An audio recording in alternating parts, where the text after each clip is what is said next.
महाविकास आघाडीच्या काळात आदरणीय देवेंद्र फडणवीस साहेब असो ते आम्हाला सगळ्या जणांना मुख्यमंत्री उद्धव ठाकरे असताना हे जे कपट कारस्थान केलं, आता जे काही बोंबलत आहेत की सत्तेचा गैरवापर, खऱ्या अर्थाने सत्तेचा गैरवापर काय असतो आणि प्रत्येक विरोधी पक्षाच्या नेत्याला देवेंद्र फडणवीस साहेब सकट खोट्या गुन्हा टाकून त्यांना जेलमध्ये कसं टाकायचं हे एक कलमी कार्यक्रम.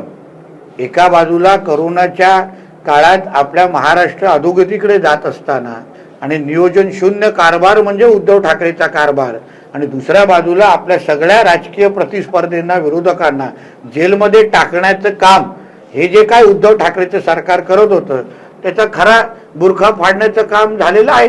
आता शेवटी तो त्यांच्या संयुक्त पत्रकार परिषदेचे ते मुद्दे आहेत आणि ते संयुक्त पद्धतीने पुणे महापालिका लढवत आहेत म्हणून त्यांनी एकत्र येऊन जाहीरनामा जाहीर केलेला आहे. त्याच्यामध्ये वेगळं काय?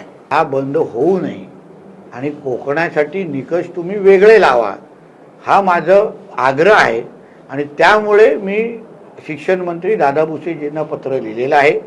माझा प्रामाणिक प्रयत्न राहील की आज आपल्या सिंधुदुर्ग जिल्ह्यामध्ये जिथे साक्षरतेचे प्रमाण आपलं फार चांगलं आहे, त्याचबरोबर आपल्या गावागावामध्ये असलेल्या शाळा त्या कुठल्याही परिस्थितीमध्ये बंद होता कामा नये.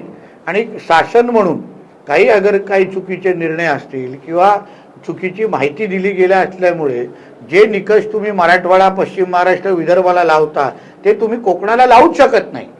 आणि त्याचमुळे त्याचा पाठपुरावा म्हणून मी एक पत्र लिहिलेलं आहे आणि याही पुढे बैठका शासन दरबारी होणार आहेत. इकडेच मुंबईमध्ये मुंबई महापालिकेची निवडणूक लागलेली आहे आणि सगळीकडेच प्रचाराच्या निमित्ताने भारतीय जनता पक्ष आणि महायुतीचा प्रतिनिधी कार्यकर्ता म्हणून सगळीकडेच जाणार आहे. आदित्य ठाकरेवर मी काय बोलतो हे मुंबई आणि महाराष्ट्राने ऐकलेलं आहे, आवाजासकट ऐकलेलं आहे, म्हणून दुसरं काय बोलणार.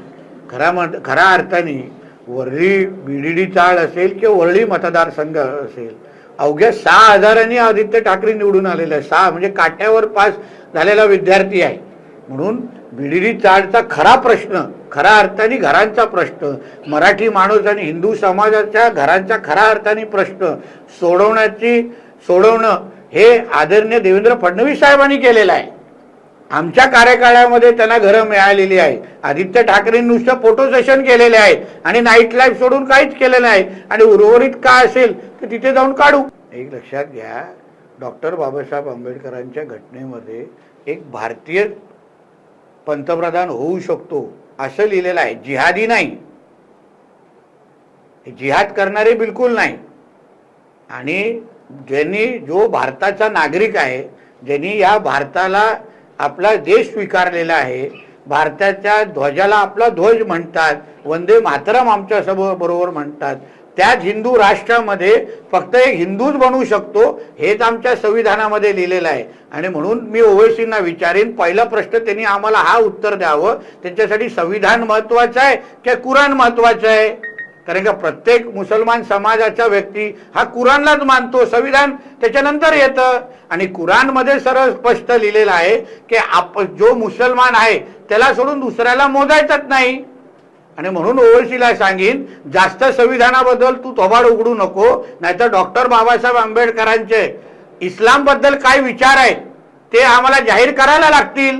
आणि मग तोंड दाखवण्यासाठी पण जागा राहणार नाही. मग पाकिस्तानमध्ये बसलेल्या अब्बाकडे जायला लागेल, नाहीतर तिकीट आम्ही काढून देऊ. आणि म्हणून स्वप्न बघत राहा, देशाचा पंतप्रधान महाराष्ट्र आणि प्रत्येक पदावर हा हिंदू समाजाचाच व्यक्ती बसेल, बाकी कुठलाही जिहादी बसणार नाही. आता शिवसृष्टीसाठी 90 कोटी एवढी निधीची तरतूद झालेली आहे.